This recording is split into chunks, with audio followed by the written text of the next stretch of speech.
Welcome to the Agrawal classes. I am Ajit Agrawal. Today in the fluid machinery class, we will discuss about the hydraulic turbines.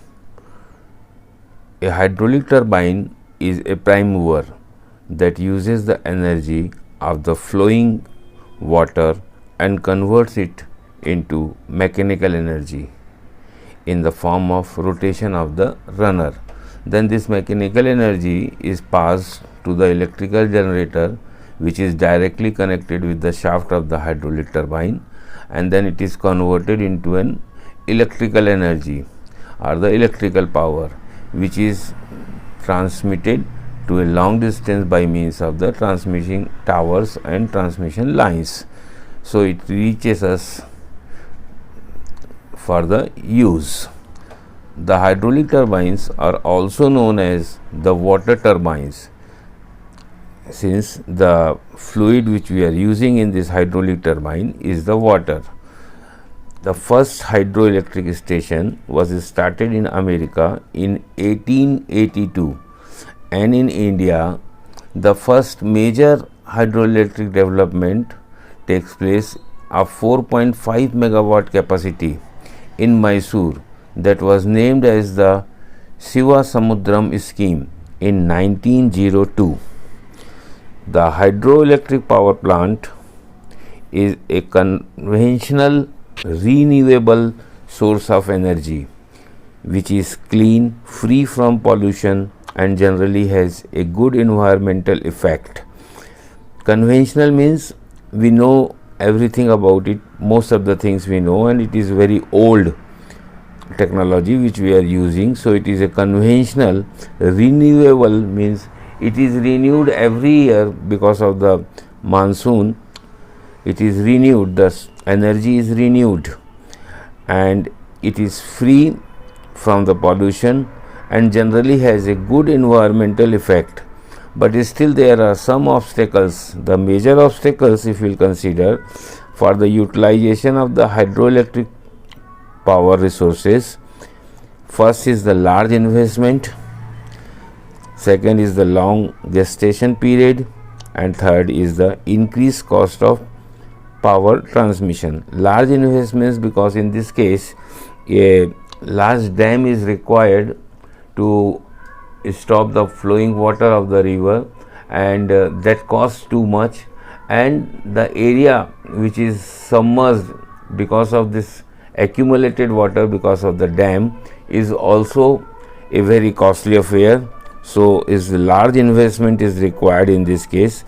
The long gestation period to construct the dam and the other facilities like canals, etc., it takes too much of a time.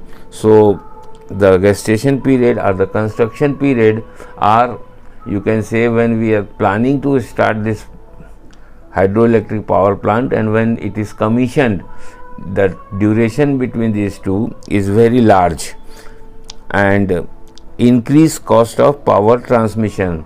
Generally these power plants are far away from the load center, so the transmission cost is also high. Let us now discuss the classification of hydraulic turbines. The hydraulic turbines may be classified by various ways. Say first, according to the head and quantity of water available. So in this particular case we can classify the turbines as the impulse turbine and reaction turbines. Impulse turbine require high head and small quantity of flow. On the other hand, the reaction turbine requires low head and high rate of flow. Actually there are two type of reaction turbines. One is the medium head and medium flow type, and the other one is a low head and large flow type of turbine. Then we can classify the hydraulic turbine according to the name of the originator, that is the person who has developed this type turbine. So the turbine is named on the originator name, like Pelton turbine. It is named after Lester Allen Pelton of California. this type of turbine used for high head and low discharge. The second type of turbine is the name as the Francis turbine. It is named after James Beechen Francis. It is a reaction type of turbine and from medium high to medium low head and medium small to medium large quantity of water. Then the third turbine on the name of the originator is the Kaplan turbine. It is named after Dr. Victor Kaplan. It is a reaction type of turbine for low head and large quantity of flow. Then we can classify the hydraulic turbine according to the action of water on the moving blades. In this case, we can classify the turbine as the impulse turbine, that is Pelton turbine, and the reaction turbine, in that we can classify as the Francis turbine and the Kaplan and propeller turbine. Then the next one is according to the direction of flow of water in the runner. So in this case we have some four way of classification. One is the tangential flow turbine, where the water is flowing tangentially, that is the Pelton turbine. Second is the radial flow turbine, nowadays it is not used. And the third is the axial flow turbine. The example of this is the Kaplan turbine. And then the mixed radial and axial flow turbine, that is the Francis turbine. So we can classify the turbine according to the flow of water in the runner. Then we can classify the turbine according to the disposition of the shaft, like the shaft is either vertical or horizontal. In modern practice, generally the Pelton turbines usually have the horizontal shafts, whereas rest of the turbines, especially the large units, have the vertical shaft. Then we can classify according to the specific speed. The specific speed of a turbine is defined as the speed of geometrically similar turbine that would develop 1 kilowatt under 1 meter head. All geometrical similar turbines, irrespective of the size, will have the same specific speed when operating under the same head. The specific speed is given by n square root of p divided by h to the power 5 by 4, where p is in kilowatt, n is the rpm of the turbine, and h is the net head or the effective head in meters. Turbines with low specific speed work under high head and low discharge conditions, while high specific speed turbines work under low head and high discharge conditions. Now let us discuss the flow sheet of the hydraulic power plant. You can see in the figure here we are having a dam which keeps the water in a reservoir or stores the water of the rain. So in this particular area is known as the catchment area. So whatever the water falls because of the rain, this water is collected in the reservoir, because the dam does not allow the water to go on the other side. So it is all collected here and it becomes a reservoir. And this particular area, in this region, whatever is the rainfall is there, that water is coming into the reservoir. So this area is known as the catchment area. Then from this catchment area, while opening the sluice gate or the wall, we allow this water to come into a penstock. A penstock is basically a long pipe to connect the water from the reservoir to the turbine. So the water coming through the penstock, it enters into the turbine by this inlet wall. and it produces the work, mechanical work, and this turbine is directly connected by the coupling to the alternator, and this mechanical work obtained from the turbine is converted into an electrical energy by means of an alternator in the three-phase supply, and then it is transmitted to the load center, and the water which is passing through the turbine, it enters into the draft tube, and then from the draft tube it enters into the tail race, or it is fall into a tail race. So that way this total hydroelectric power plant works. Let us consider a comparison between the impulse and reaction turbine. The conversion of fluid energy. In case of the impulse turbine, the available fluid energy is converted into kinetic energy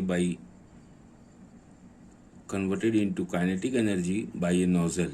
In case of reaction turbine, the energy of the fluid is partly transformed into kinetic energy before fluid enters in the runner of the turbine. The change in pressure and velocity. The pressure remains atmospheric throughout the action of the water on the runner. But in case of the reaction turbine, after entering the runner with an excess pressure, water undergoes change both in velocity and pressure while passing through the runner. So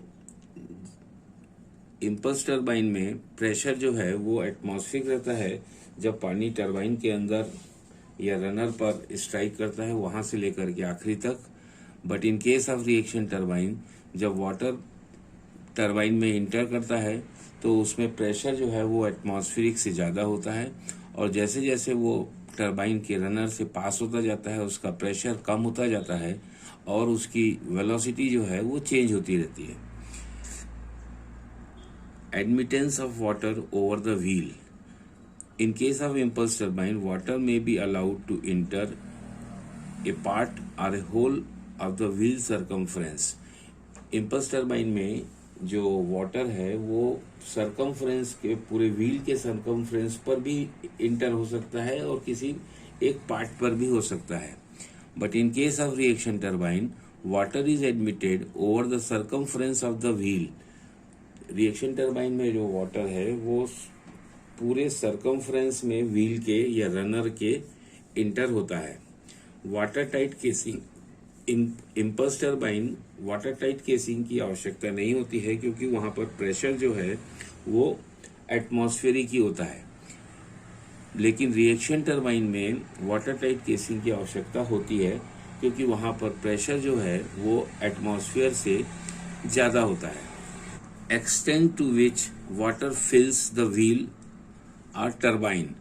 In case of impulse turbine, the wheel or the turbine does not run full and air has a free access to the bucket. But in case of reaction turbine, water completely fills all the passage between the blade and while flowing between inlet and outlet sections does work on the blades. Installation of the units.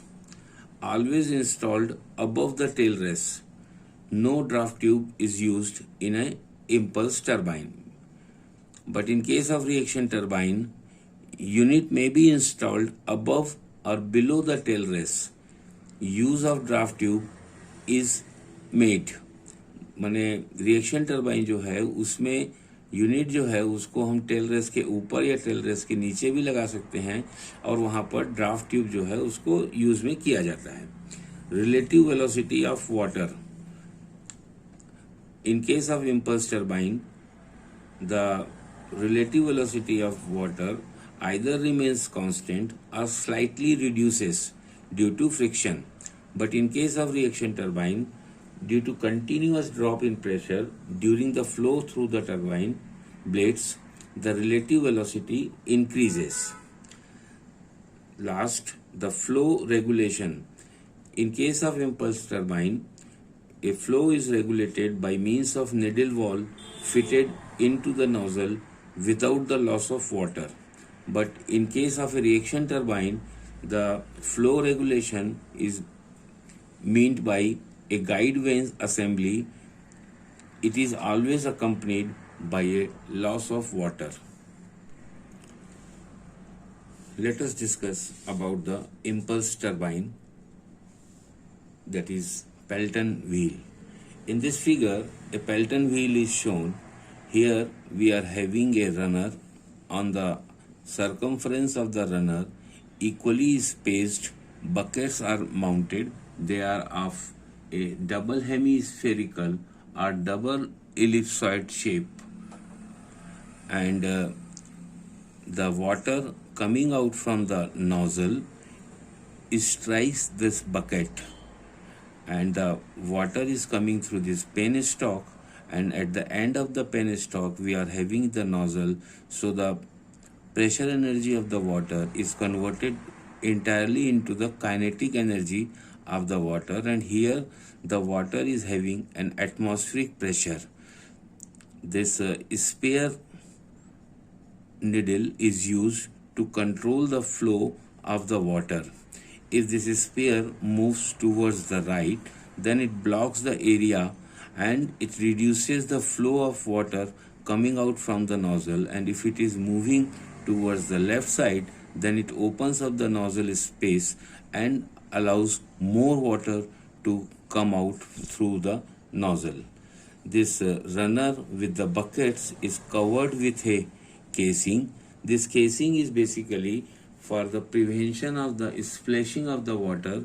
It is not meant for the pressure control, because the pressure already inside this here is atmospheric pressure. So for that there is no need of the casing, but water splashing will take place. So to avoid that, we are mounting the casing.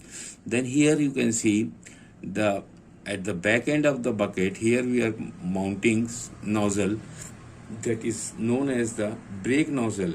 When we want to stop the turbine, what we will do, we will stop the supply of water through this nozzle, but because of the inertia of this runner will go on rotating for a long time. So to stop that, we put a brake nozzle. When we stop the supply of this, we supply the water from this end at the back of the bucket, so it works like a brake and it stops the runner quickly. So this way this Pelton turbine works. In this case, the transfer of energy, that is from the water to the runner, is occurred due to purely impulsive action. Purely impulsive action.